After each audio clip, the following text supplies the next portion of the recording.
আজ আমি বানাবো নরম তুলতুলে পরোটার রেসিপি।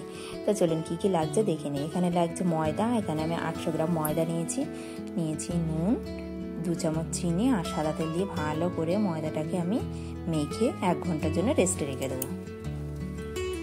ভালো করে জল দিয়ে, এখানে কিন্তু আমি গরম জল নিয়েছি, গরম জল দিয়ে ভালো করে আমি মেখে রেখে দেবো। তো আমি অপর্ণা, আপনারা দেখছেন অপর্ণার কিচেন। তো ফিরে আসছি 1 ঘন্টা পরে।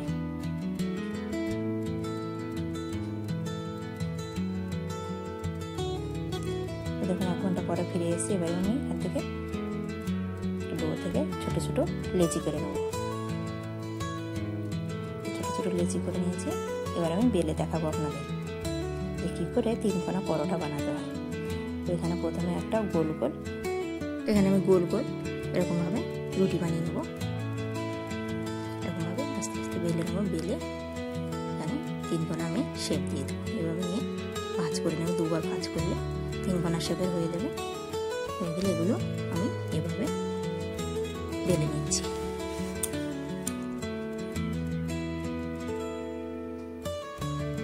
তো আমি আপনাদের আরেকটা বেলা দেখাবো।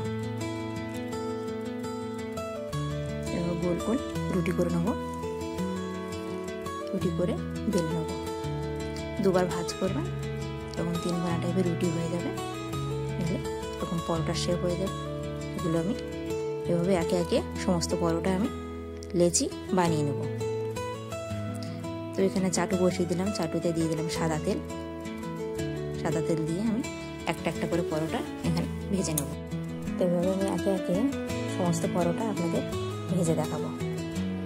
দেখুন সুন্দর হয়েছে ভাজা। পরোটাগুলো সুন্দর ফুলে উঠছে। তো আপনাদের আরেকটা ভাজা আমি দেখাবো। এবার চাটুতে দিয়ে উল্টে পাল্টে দিয়ে একটু সেঁকে নিয়ে তারপরে একটু সামান্য তেল দিয়ে দেবেন সাইড দিয়ে। দিয়ে এখন চেপে চেপে পরোটাগুলো ভেজে নেবেন।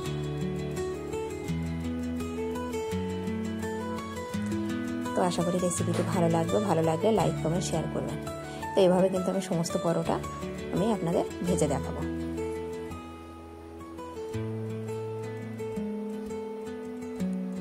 আর একটা ভাজা আপনাদের দেখিয়ে দিচ্ছি। এভাবে আমি সব পরোটাগুলো একে একে ভেজে নেব। দেখুন আমার কিন্তু সমস্ত পরোটা ভাজা হয়ে গেছে। তো এভাবে বাড়িতে ট্রাই করতে পারেন। দেখুন কি সুন্দর সফট হয়েছে। এভাবে পরোটার সাথে এরকম চিলি চিকেন জমিয়ে যাবে।